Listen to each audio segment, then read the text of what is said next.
Bonjour à tous et bienvenue sur les petits papiers d'Ilse. C'est moi, je suis Judith, démonstratrice Stampin' Up près de Lille. Ce que je vous propose de réaliser aujourd'hui, c'est cette petite pochette en accordéon. Alors j'ai adapté une idée que j'ai reprise de Linda Parker.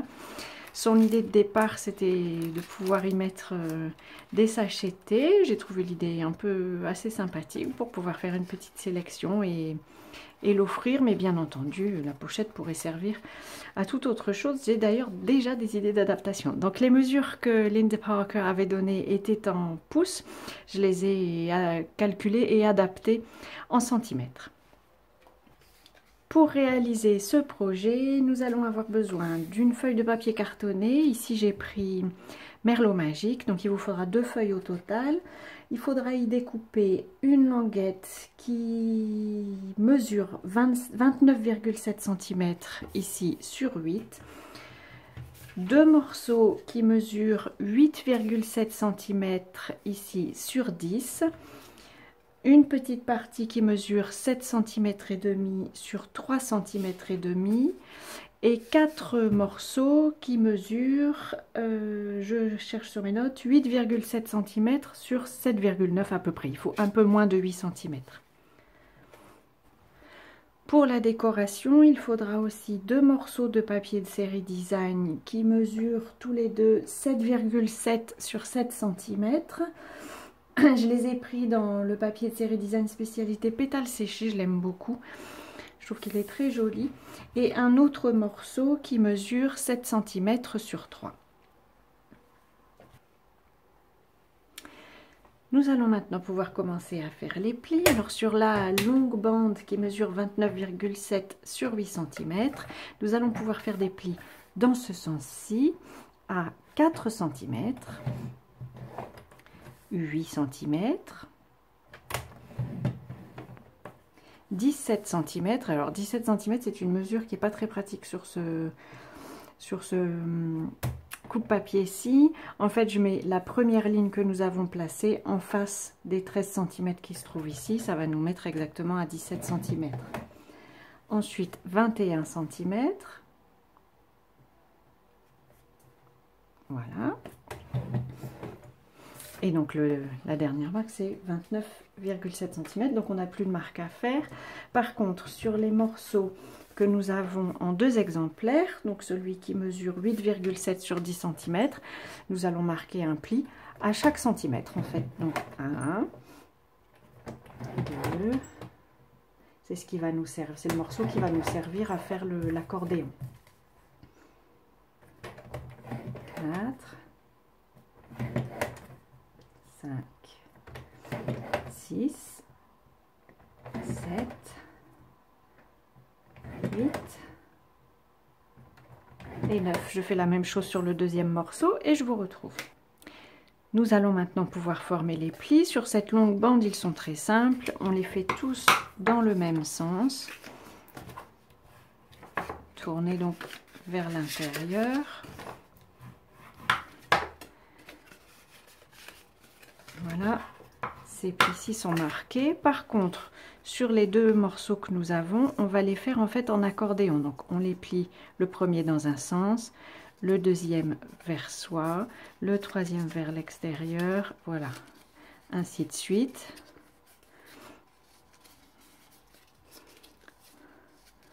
Voilà, et quand j'ai fait ma pile, je passe toute la pile au plioir pour m'assurer que les plis soient bien faits. Et donc je fais la même chose sur le deuxième. Sur ces 2 accordéons, nous allons pouvoir placer l'adhésif. Alors pour plus de facilité, c'est un adhésif qui me convient bien. J'ai pris l'adhésif découpe facile. En fait, nous allons mettre, quand l'accordéon est dans ce sens-ci, j'espère que vous voyez. Donc on a... De l'extérieur, on commence par monter, descendre, monter, descendre. On va poser une bande d'adhésif ici de chaque côté. Voilà, donc ça en fait, ça va être de ce côté-ci l'extérieur de notre boîte. À l'intérieur, on va poser de l'adhésif Alors on saute les deux premières parties et on pose de l'adhésif sur la partie suivante. Voilà. Et ensuite, une fois sur deux, donc pas le suivant, pas le premier, on va dire le deuxième. À nouveau, j'en saute un, je fais le deuxième.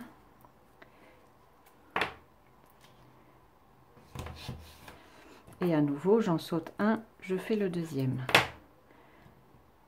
Voilà. Et sur l'autre accordéon, on les place de la même manière.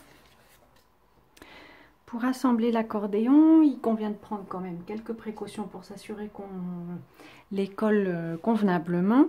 En fait, comme nous venons de coller l'adhésif, comme je vous ai dit, un de chaque côté à l'extérieur et ensuite à l'intérieur, il faut, en fait moi c'est ma technique, je les place l'un en face de l'autre comme ils vont être sur la boîte, et il faut bien s'assurer qu'on a l'extérieur qui est encollé, deux côtés vides et puis un adhésif, un côté vide, un adhésif, un côté vide, un adhésif, un côté vide, etc. Pour les coller, en fait, je décolle la totalité de la bande, parce que là on a assez de liberté pour le placer, et en fait je le place le long du pli et je peux l'assembler.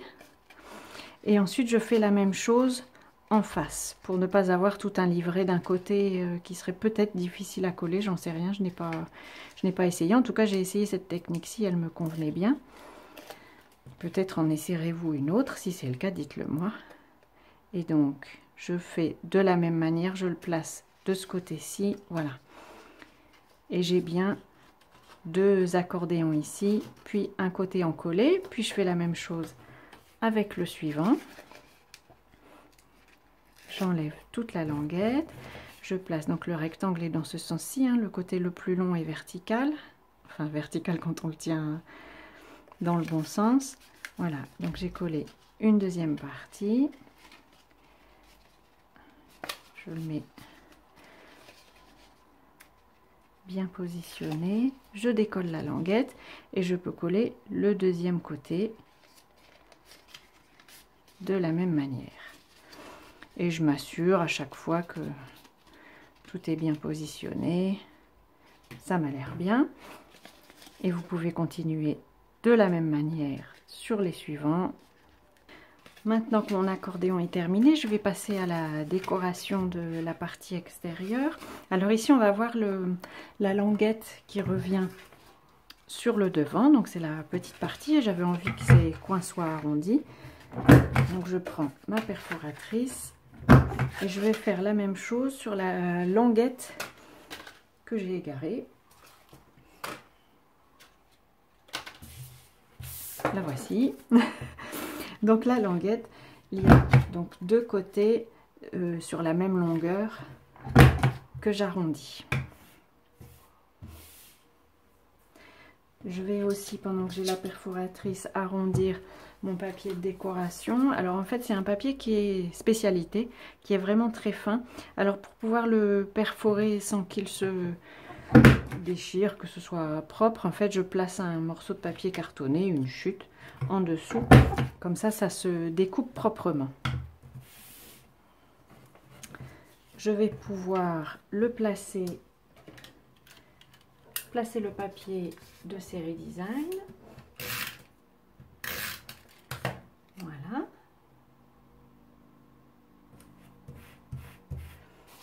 Et aussi sur la décoration. Alors ce papier-ci est merveilleux parce qu'il n'a pas particulièrement de sens, donc on a moins de chance, moins de risque de se tromper. Mais bon, on peut éventuellement avoir ses préférences quand même sur l'orientation des fleurs qu'on place. Du coup, pour être certaine, je mets la place dans, je mets ma boîte dans le bon sens.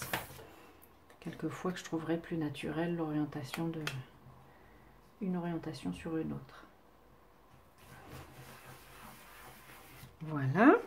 Alors cette boîte va être fermée par un système, vous voyez, de fermeture pour lequel il faudra placer un petit cercle. Donc je vais le faire avant de monter la boîte parce que ce sera plus confortable.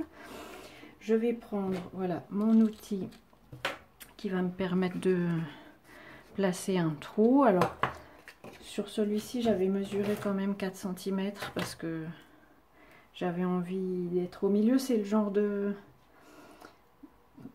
situation où au départ je me dis oh c'est pas grave si c'est pas au milieu, et puis quand c'est pas au milieu en fait ça m'embête. Donc je vais quand même mesurer pour être certaine que je suis contente de l'endroit où il est placé. Je mets le rabat pour avoir une idée à peu près approximative de l'endroit où j'ai envie que le trou se trouve sur la verticale, et puis là je vais pouvoir marquer un petit point à 4 cm qui est la moitié de la largeur, et j'y perce un trou pas trop gros parce que la tâche parisienne que je vais y placer n'est pas très grande. Je ne voudrais pas qu'elle tombe au fond. Donc voilà, ce trou là est placé. Je vais pouvoir maintenant intégrer mon accordéon dans la boîte.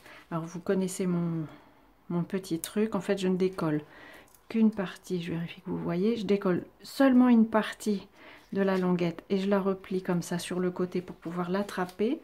Ça me permet de placer l'accordéon dans la boîte. Pardon, je suis pas sûre que vous puissiez voir. Voilà, je me mets bien. Ça me permet de placer l'accordéon à l'endroit que je souhaite dans la boîte sans risquer de coller. Vous savez que cet adhésif là, une fois qu'il est posé, on ne peut plus le décoller. Donc comme ça je suis exactement à l'endroit que je souhaite, et je peux, voilà, maintenant appuyer côté adhésif, tirer sur la languette et le coller un peu à la fois. Ça permet de se laisser un peu de facilité pour la fermeture, on va dire. Et je fais la même chose ici. Donc je décolle seulement une partie. Il faut juste que je trouve de quel côté je la fais dépasser. Je crois que c'est ici. C'est ça. Je place du coup l'autre bout ici sur la boîte. C'est le côté qui n'est pas, dont la languette n'est pas décollée. Alors, en se positionnant pour la caméra, c'est pas forcément facile. Je voudrais pas mettre ma tête devant vous.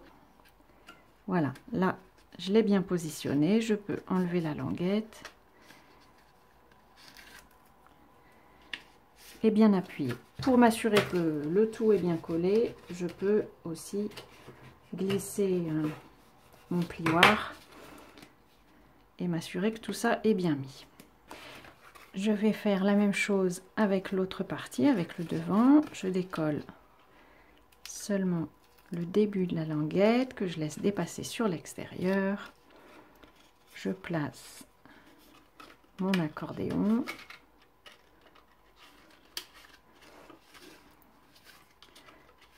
À nouveau, c'est pas simple pour ne pas mettre ma tête devant la caméra.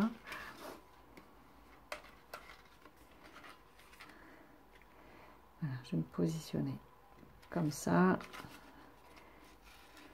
Ensuite, je peux placer le reste un peu à la fois. Voilà. Et enfin, la dernière partie.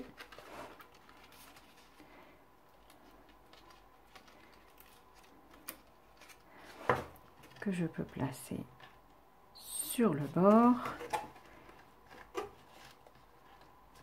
et tirer sur la languette.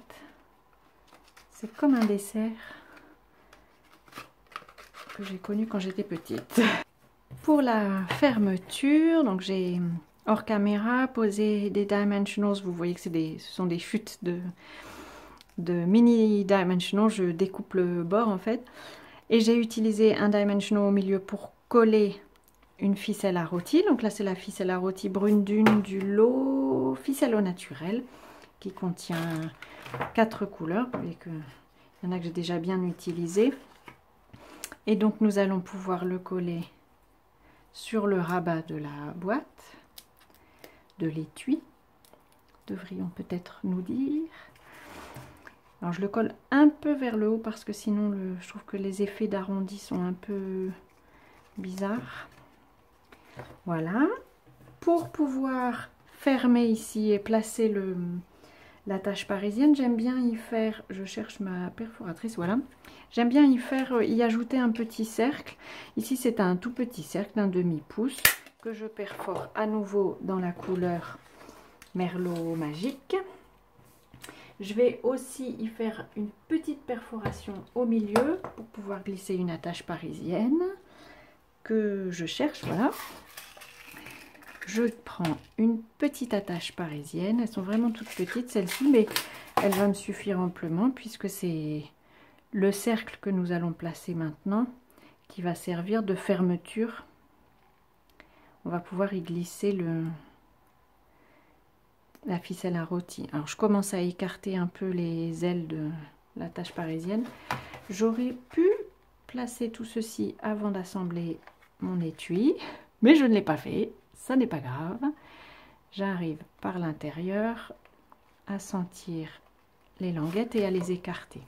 Et maintenant je peux fermer mon étui en glissant la ficelle à rôti sous le petit cercle que nous venons de faire.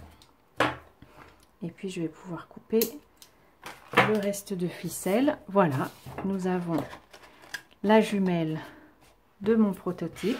Voilà, j'espère que cet étui, alors là à sachet de thé, mais pourquoi pas à autre chose, vous aura inspiré, qu'il vous donnera envie de créer les vôtres. Je vous souhaite de passer à nouveau un bel été en espérant que les fortes chaleurs sont derrière nous. Je vous souhaite de passer de belles journées créatives et comme toujours, je vous dis à très bientôt sur les petits papiers d'Ilse.